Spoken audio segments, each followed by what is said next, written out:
Naam, karibu tena mtazamaji, tuendelee na taarifa zaidi moja kwa moja sasa na kupeleka katika makao makuu ya muungano wa NASA ili tuweze kusikia pia kuna mkutano uko unaoendelea hivi sasa kati ya viongozi wake wakuu na wanahabari. We shall give you the copy of our letter to the chairman of the IEBC because we got another letter from him yesterday evening. And we have responded to some of the issues, so we are making them public. And equally, we are also buying space in the print media so that we can make it bare as to what are our irreducible minimums in a manner that would be perhaps easier to access for all Kenyans. So let me proceed and read this short statement, and then the rest can be distributed to you. Earlier today, the Independent Electoral and Boundaries Commission claimed that it has scheduled a meeting that had been planned for this morning with the National Super Alliance. We wish to set the record straight. As at now, NASA is not aware of a scheduled meeting with IEBC. In any case, NASA does not intend to hold any casual meetings with the IEBC as currently constituted or under the ad hoc smokescreen in which it operates currently. We have made the considered decision that henceforth we will engage the Commission through an open, structured national stakeholder dialogue in which binding resolutions will be made and shared with the public. No more boardroom meetings with IEBC. NASA has therefore today delivered to IEBC a letter of preconditions necessary for a free, fair, credible, and accountable election. In the letter, we restate that a credible election cannot be achieved by cosmetic exercises intended to ring-fence vote riggers and vote rigging. The preconditions are for the purpose of a credible, fresh presidential election and cover procurement of election materials, transparent use of and access to ICT, replacement of irredeemable personnel who abetted electoral fraud and their crimes, gazettement of polling stations, and live media coverage of results declaration at the 290 constituency tallying centers in the same manner as done at the National Tallying Center at Bomas. Our irreducible demands are not impossibilities. Ours are within the emerging broad international consensus that the IEBC needs to correct the irregularities and illegalities committed in order to carry out a credible fresh election. In this context, we wish to note that the EU Observer Mission has since revised its observations and made recommendations that are not dissimilar to what we have suggested to IEBC as a reducible minimum. As we have pointed out before, our experience with the IEBC does not inspire confidence. We do not believe that the IEBC leadership believes in good faith or keeping its word. Kenyans will recall that in the run-up to the August 8th, 2017 elections, the IEBC chairman, Mr. Wafula Chebukati, committed publicly not to announce the presidential results until all results were in. He then proceeded to go back on his word and to do the exact opposite. We are dealing with very dishonest individuals at the IEBC. When we visited the Commission 2 days ago, we were bombarded with a document titled Status Update on the Commission's preparedness for the fresh presidential elections that we had never been informed about. The document opens with reference to the Supreme Court's annulment of the presidential election on August 8th and the attendant orders for fresh elections. The document, however, conveniently failed to acknowledge that the court found the Commission culpable of illegalities and irregularities in the elections. That is dishonesty and a clear indication that the IEBC is living in denial. The Commission wants to proceed as if the illegalities and irregularities never happened, and as if it were never indicted by the same Supreme Court. This is despite the acknowledgement of the same by way of the widely publicized letter written by the chairman to the CEO detailing these acts in their entirety constitute one of, if not the most egregious and cynical breach of trust committed by public officials in our nation's history. We are dealing with a very thick-skinned and callous leadership at the IEBC that is not moved by the Supreme Court judgment, the unprecedented public outrage and our attempts to impress them upon them about the gravity of the misdeeds.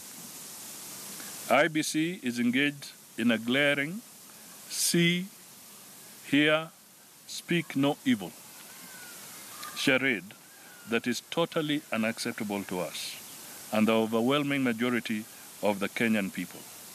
In the Commission's view, picking second-tier officers who are intimately involved in the scandal of August 8th election constitutes adequate reforms that should make us engage and proceed to elections.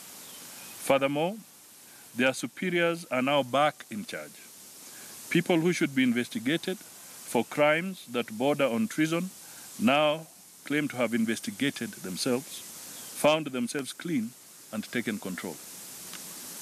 We do not have to remind the Commission that the Supreme Court declared the presidential election null, void, and invalid, and stated unequivocally that elections are to be adjudged on the constitutional threshold of a free and fair election. We see no evidence that the Commission is making a good faith effort to conduct a fresh election that fulfills the letter and spirit of the judgment. IEBC is attempting to circumvent the illegalities and irregularities it was cited for. This is enough evidence that the Commission intends to conduct another sham election. This amounts to further contempt of the court and of the people of Kenya. We will not allow this selective amnesia to stand. We reiterate that we shall not allow IEBC to conduct another sham election for which it is asking the Kenyan taxpayer to underwrite to the tune of 12 billion shillings. We hereby reiterate that there will be no elections on October 17th. IEBC must fulfill the conditions necessary for the fresh election as ordered by the court. Lastly, we wish to call the bluff on Jubilee, disowning a petition by its member to remove Chief Justice David Maraga. The country needs to know that disowning the Ngujiri petition by Tuju is a cover-up of Jubilee intentions to intimidate and emasculate the judiciary before the October 17th election and on numerous petitions filed against Jubilee. This was equally exposed when Jubilee's senators schemed to strip judiciary powers in support of Uhuru's vow to teach the judges a lesson. End of statement.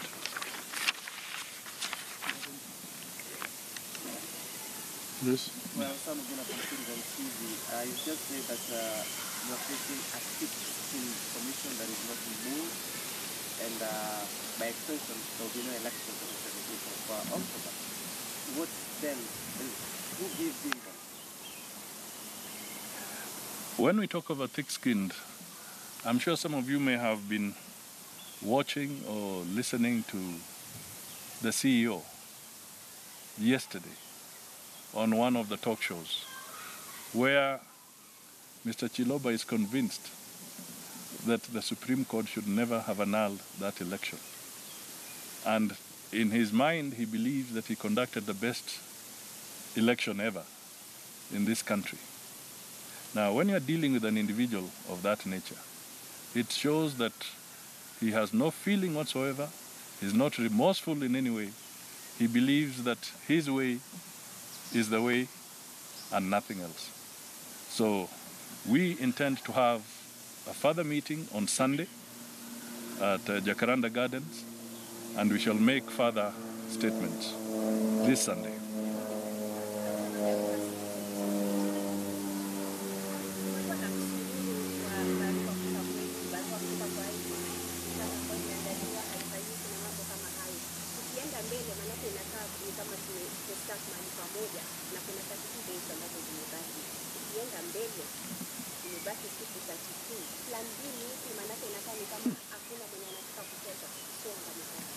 Sisi plan yetu ni moja.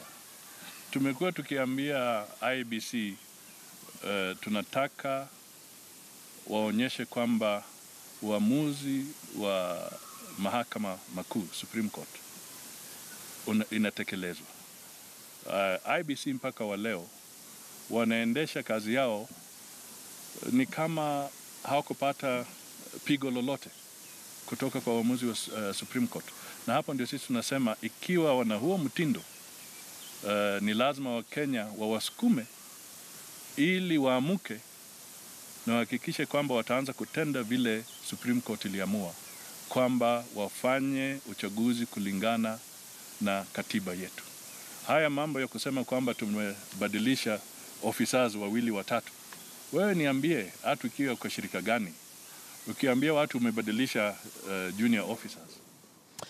Na mtazamaji, huyo ni mmoja wa viongozi katika muungano wa NASA ambao wanahutubia wanahabari hivi sasa katika makao yao makuu ya Okoa Kenya hapa jijini Nairobi. Cha msingi ni kwamba wanasema kwamba bado msimamo wao uko pale pale na kusema kuwa hawatoenda kwenye uchaguzi ambao wasimamizi bado ni wale wale, na hivyo basi wanasema kwamba ni sharti kwanza kufanywa mabadiliko katika tume ya IEBC na vile vile kufuatwa yale maelekezo yaliyotolewa na mahakama ya juu wakati wa uamuzi wa kufutilia mbali matokeo ya urais na kutolewa siku 60 ya uchaguzi, uamuzi ambao ulifanywa na mahakama ya juu, kando na kulaani yale ambayo yanayoendelea hivi sasa katika mahakama kuhusiana na jitihada zile za kuhakikisha kwamba upande ama baadhi ya watu wanaanzisha jitihada za kumuondoa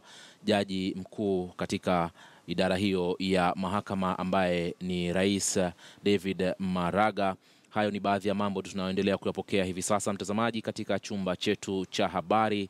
La msingi ni kuhusiana na huo mkutano ambao unaendelea hivi sasa na utakamilika kwenye muda usiokuwa mrefu, lakini wacha tuendelee kukuarifu pia na taarifa zaidi ambazo tulikuwa tumekuandalia kwenye taarifa zetu za Mbiu ya KTN alasiri hii, na ni kwamba biwi la simanzi lilitanda mapema hii leo wakati wa misa ya wafu ya wasichana 9 katika shule ya upili ya Moi Girls hapa jijini Nairobi iliyofanyika katika shule hiyo. Ndugu, jamaa na marafiki pamoja na walimu na hata wanafunzi na wazazi wa wasichana hao walifika kuomboleza wasichana wenzao ambao walioaga dunia katika mkasa wa moto huo. Hapo jana miili yote 9 iliweza kutambulika kwa njia ya chembechembe zile za DNA. Hivi sasa basi tuwasiliana na mwanahabari ambaye amefuatilia taarifa hiyo, na imekamilika taarifa mapema mwendo wa mchana hii leo, naye ndio tunampata hivi sasa kutoka katika afisi zetu zilizoko katikati mwa jiji la Nairobi. Rachel Muigai, nadhani unanipata vema kabisa. Labda kuna mambo gani mengine yaliweza kutukia kwenye shughuli hii ambayo ilifanyika katika shule hiyo? Manzu, ilikuwa ni siku yenye huzuni kwa familia, marafiki na pia wanafunzi wa Moi Girls Nairobi ambao baada ya mkasa wa moto kutokea hapo wiki 2 zilizopita na baadaye kuelekea kwa wanafunzi 9 waliofariki katika mkasa huo, ilikuwa ni huzuni kweli kwa vile walimu waliweza tu kuelezea ni nini kilichojiri asubuhi hiyo tarehe 2 mwezi wa Septemba. Bi Mureithi akielezea ambaye ni ambaye ni mwalimu huko akielezea vile waliweza kuamka masaa ya asubuhi kutokana na mayowe yaliyokuwa yakipigwa na mmoja wa askari alikuwa akilinda lango humo shuleni humo, na walijaribu walivyoweza ili kuweza tu kupunguza moto ule ama kuweza kuuzima, lakini baada ya kufanya hivyo hawakutarajia kuwa wataweza kupata mili ama watu ama wanafunzi waliokuwa wamebaki pale katika bweni hilo. Lakini hapo ndipo waliweza kujua kuwa kuna wanafunzi 8 ambao walikuwa wamefariki. Baadaye mmoja wao waliweza kupelekwa hospitalini, lakini baada ya siku 2 pia yeye akaaga dunia. Lakini kutokana na ibada hiyo yote ambayo waliweza kukongamana ili kuweza tu kuwafariji wale waliofiwa na kuweza tu kupunguza labda ili kuweza tu kuwa kwa pamoja katika msiba huu, lile jambo ambalo lilitokea sana katika misa hiyo ni kuwa zile mikakati ambazo zimewekwa na Wizara ya Elimu ili kuhakikisha usalama wa wanafunzi shuleni inafaa kutekelezwa ili tu kuzuia misiba kama hii kutokea tena.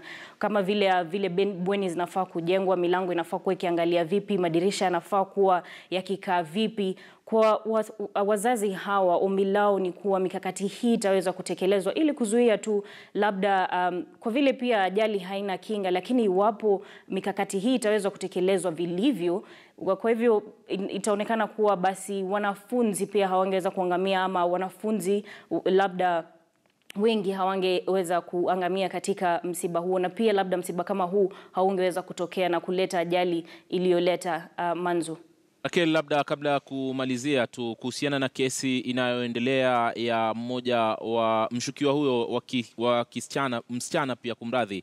Je, kesi hiyo imeelekea vipi? Na nadhani leo ilikuwa pia mahakama ilikuwa iendelee na kesi hiyo. Kesi hiyo msichana huyo aliweza kufikishwa katika mahakama na kuweza kukana mashtaka hayo. Aliweza kuachiliwa kwa shilingi 200,000, lakini hapo awali tulipoweza kuzuru mahakama hapo labda waandishi wa habari tuliweza kuondolewa, na ikasemekana kuwa kwa vile mwanafunzi huyu ni mdogo na kulingana na sheria za nchi bado hajafikia kile kiwango cha miaka 18, kwa hivyo kesi hiyo itaendelea, lakini si kwa wazi, labda ama kama vile naweza sema in the public eye itaweza kufanyika, lakini waandishi wa habari na pia labda wananchi hawataweza kuweza kufuatanisha ni nini haswa kinachoendelea, lakini bado kesi hiyo iko kotini, wakiendelea tu kulingana na ule uchunguzi uliofanywa na maafisa wa polisi. Labda tukingoja tu kuwa na matumaini kuwa kesi hiyo itafikia kikomo na pia tutajua ni nini kilichoendelea na ni nani aliweza kuteketeza bweni hilo usiku huo. Asante sana Raquel Mwigai. Bila shaka dhamana ya shilingi 200,000 inamaanisha mtazamaji kwamba msichana huyo ambaye ndio mshukiwa aliweza kufunguliwa mashtaka mapema hii leo ya mauaji ya wenzake. Mtazamaji, kufikia hapa hatuna la ziada. Taarifa hiyo ya Raquel Mwigai ndio imetutamatishia taarifa za Mbiu ya KTN alasiri hii ya tarehe 14 ikiwa mwezi wa Septemba 2017. Mimi naitwa Alimanzu, naomba tukutane tena kuanzia saa 1 kamili jioni hii kwa taarifa